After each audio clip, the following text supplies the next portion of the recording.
Hi, folks. This is Don Meisner with the North Country Fishing Report. You know, as I think back this year, and I've told you some of the things that have stood out for me this year, but I want to look at this in a little bit different way. I will tell you that, as you all know, whether you're fishermen or not, life is changing at a faster rate than it probably ever has in history. And part of the reasons for that is the tremendous growth in technology. And so I want to give you some of the points that I've seen where new trends are really not only affecting the sport of fishing, but sort of changing the direction of fishing. One of them that has really become popular this year is finesse fishing. Now, what do I mean by that? I really could call it just about anything, like tailoring down size or using lighter tackle or whatever it is. But it's sort of a movement now that people have discovered that if they use lighter tackle, smaller lures, a lot of times that will affect fish more than putting big lures out there. There's days when fish will attack anything, and they'll attack something almost as big as them. But an awful lot of the time, they're not only far more selective, but they aren't going to strike something that's moving away from them really quickly. And that's where some of these small baits come into favor. And I'll tell you, trout have known this forever. Their major diet a lot of times just consists of tiny little flies. But other fish that live in these waters that we fish for, like bass and even walleye and sometimes northern pike, will feed on and readily strike tiny little lures. And those are an awful lot of fun to use. The other thing that I've noticed with the tournaments, when people get up on the stage, they're asked to tell what they caught their fish on.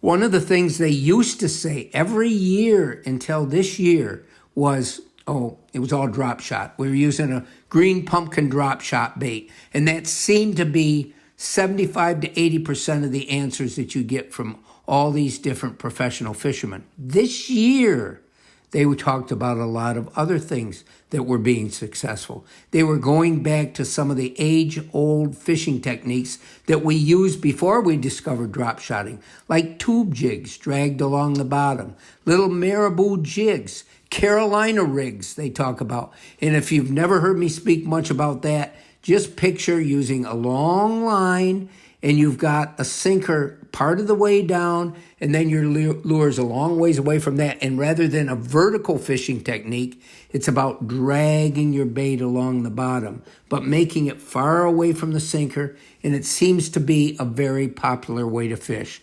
So some old techniques are coming back into vogue, and there's always new ones just ahead. The other thing that I've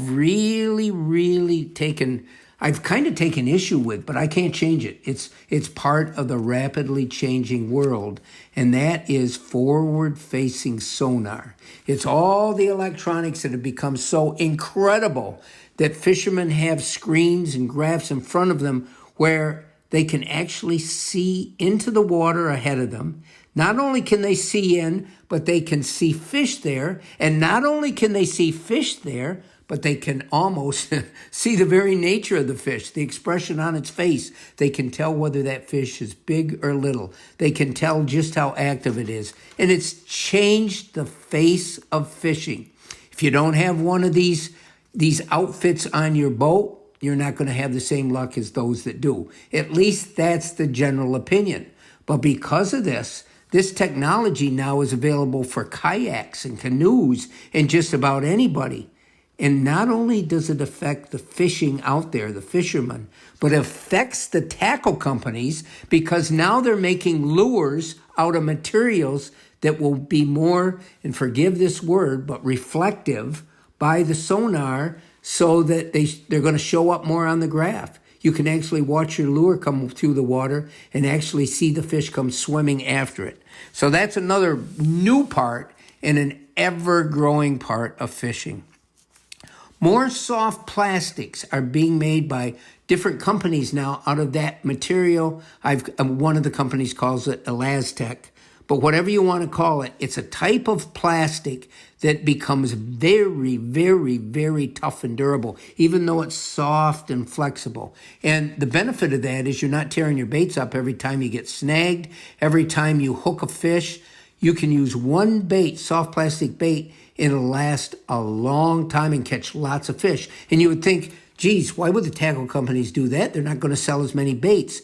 But they've realized that those companies that are using this are getting more and more fishermen, because we fishermen like to use the best we possibly can. One of the other real changes I think that has taken place this year is there's sort of an evolution in the development of jig heads, of the lead head, and probably more in the future. It's even now, but using tungsten instead of lead. Number one, tungsten is denser, it's stronger, it is less environmentally contaminating, and it also shows up better with forward-facing sonar. So these changes have been all part of this last year's fishing. I can only imagine the changes that are coming, but it's kind of important that we all realize that fishing is changing. Until next time, folks, this is Don Meisner with the North Country Fishing Report.